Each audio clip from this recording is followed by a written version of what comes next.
नमस्कार मित्रमैत्रिणींनो, गेल्या कितीतरी वर्षापासून भारतामध्ये जे झालं नव्हतं ते काल झालं. काल दिल्लीमध्ये अभूतपूर्व अशी गर्दी संसदेकडे जायला निघाली. जंतर मंतरवर या सर्व लोकांनी 20 दिवस वाट पाहिल्यानंतरही कुणी आलं नाही म्हणून सर्व गर्दी तिकडे जायला निघाली. तर ज्या अमानुष पद्धतीने या सरकारने या विद्यार्थ्यांवर लाठीचार्ज केला त्याचे फोटो व्हिडिओ तुम्ही पाहिले असतील.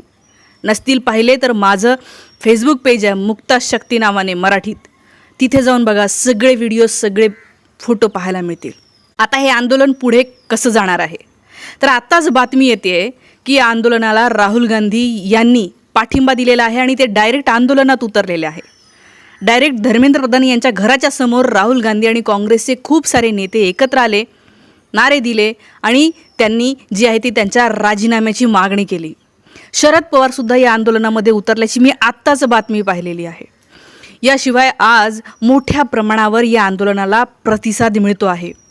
याचं कारण म्हणजे काल ज्या पद्धतीने सरकारने अमानुष पद्धतीने लाठीचार्ज केला त्याच्यानंतर या सगळ्या आंदोलनाला बदनाम करण्याचे सुद्धा प्रयत्न झाले, पण ते प्रयत्न टिकतच नाही आहे. कारण हे आंदोलन बदनामच होऊ शकत नाही. तुम्ही पाहिलं असेल की या विद्यार्थ्यांजवळ काहीही नव्हतं. अत्यंत प्रामाणिकतेने ते फक्त म्हणत होते की तुम्ही आमच्या पैशावर जगता की नाही, आमच्या टॅक्सच्या पैशावर, आणि तुम्हाला काम करता येत नाही तर खाली या. इतकी साधी मागणीसुद्धा यांची मान्य करून घेत नाही आहे. लोक म्हणतात संसदेकडे जायला निघाल्यावर मारणार नाही तर काय. अरे 20 दिवस तुमची वाट बघितली, तेव्हा तुम्ही राजीनामा दिला नाही म्हणून हे संसदेकडे जायला निघाले होते. तुम्हाला वाटत होतं यांनी संसदेकडे येऊ नये तर आधीच राजीनामा द्यायचा होता ना, पण दिला नाही. ते सगळे फोटो आणि व्हिडिओ बघा, म्हणजे तुम्हाला बघवणार नाही.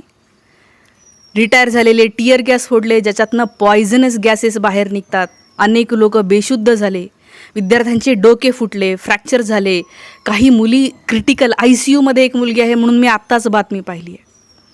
खूप लोकांना खूप मारहाण झालेली आहे, दगड फेकून मारलेले आहे, लाठ्यांनी मारलेले आहे, पूर्ण रक्तबंबाळ केलेला आहे.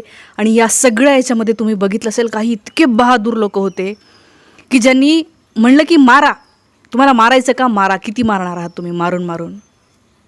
एक दिवस असा येईल ना की जेव्हा तुम्हाला तुमचे दंडे खाली ठेवावे लागेल. तुम्हाला कळेल की अरे मारून यांच्यावर काही फायदाच होत नाही आहे. आणि आता जे आहे तर मी तर म्हणते हे आंदोलन थांबणार नाही आहे. हे आंदोलन कैक पटीने वाढतं आहे. कारण कालच जागोजागी आंदोलन झाले महाराष्ट्रात. प्रत्येक जिल्ह्यामध्ये, नांदेडमध्ये झालं, नगरमध्ये झालं, औरंगाबादमध्ये, छत्रपती संभाजीनगरमध्ये झालं, पुण्यामध्ये, मुंबईमध्ये, नागपूरमध्ये खूप मोठं आंदोलन झालं. देशभरामध्ये जागोजागी आंदोलन झाले. अरुणाचल प्रदेशपासून तमिळनाडूपर्यंत आंदोलनं झाले. कालचा दिवस भयंकर वेगळा होता आणि काल देशभरामधले विद्यार्थी या ठिकाणी आलेले होते.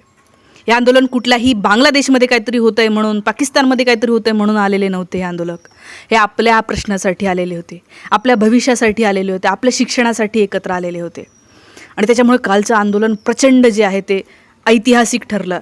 नक्की या आंदोलनाची इतिहासामध्ये नोंद होईल की अशा प्रकारे एक विद्यार्थ्यांचं खूप मोठं आंदोलन झालं. आणि आता मी तुम्हाला सांगते, ही खुर्ची जी आहे ती यांची थरथरायला लागलेली आहे. आता दुसरा उपाय नाही आहे यांच्याकडे. बघा आता हे कसं लोण पसरतंय. यांची बरबरदा काल पाहिली. कालपर्यंत यांना वाटत होतं की ठीक आहे शांततेत घेतील, पण ज्या पद्धतीने मारहाण झाली, कसंही मारलं, कुठूनही मारलं, मुलींच्या मागच्या भागामध्ये काठी खुपसली, पोरींच्या थापडा मारल्या, 10 वर्षाच्या पोराला थापड मारली. अरे कोणालाच सोडलं नाही, म्हाताऱ्या बाईला सुद्धा सोडलं नाही या लोकांनी. हे असं चित्र इंग्रजांच्या काळामध्ये मे बी बघितलं असेल. काही लोक म्हणतात नाही इंग्रजसुद्धा असे नव्हते. औरंगजेब आपण पाहिला नाही, इंग्रज पाहिले नाही, आपण जनरल डायर पाहिला नाही, आपण कुणीच पाहिलं नाही, आपण हिटलर पण नाही पाहिला, पण आपण आपल्या देशामधला जनरल कायर पाहिला, त्याची क्रूरता पाहिली. आणि ही क्रूरता जगभराच्या इतिहासामध्ये तुम्ही बघा, जगभराच्या पेपरमध्ये उद्या काय काय लिहून येतं आहे. आणि या विद्यार्थ्यांनी जे घडवून आणलं, मी म्हणते की आता बिलकुल आपली जी मागणी आहे की आपल्याला ही व्यवस्था स्वच्छ करायची आहे, इथले हे सगळे गद्दार लोक खाली खेचायचे. प्रत्येक हसणारा, प्रत्येक या विद्यार्थ्यांना काहीच्या काही म्हणणारा, देशद्रोही म्हणणारा व्यक्ती आपल्याला खाली खेचायचा आहे, घरात बसवायचा आहे. आणि अत्यंत प्रामाणिक लोकांना आपल्याला सत्तेवर बसवायचं आहे. आणि त्याच्यासाठी आपण बोलत राहू प्रत्येकजण. शेअर करा, आपल्या व्हॉट्सॲपला स्टेटसला ठेवा, व्हिडिओ पाठवा, त्याच्याविषयी बोला आणि सांगा की आपल्याला खरोखर बदलाची गरज आहे, नाहीतर हा देश जो आहे तो खाईमध्ये जाऊ शकतो. पण मी म्हणते आता मला खूप होप वाटायला लागली आहे, खाईमध्ये जाणार नाही आहे. हा देश आपण वाचवतो आहे, वाचणार आहे, 100% वाचणार आहे. मी आता व्हिडिओ बनवत राहणार आहे. मी खूप प्रवासात होते, मी सांगू शकत नाही, पण तरी मी छोटे छोटे व्हिडिओ इंस्टा आणि फेसबुकला टाकले. यूट्यूबला मला फार काम करता नाही आलं, काल मी फक्त फोटो शेअर केलेत, पण आपले व्हिडिओ येत राहणार आहे. काळजी करू नका आणि तुमची या सगळ्याबद्दलची प्रतिक्रियासुद्धा कळवत राहा. थांबते. धन्यवाद.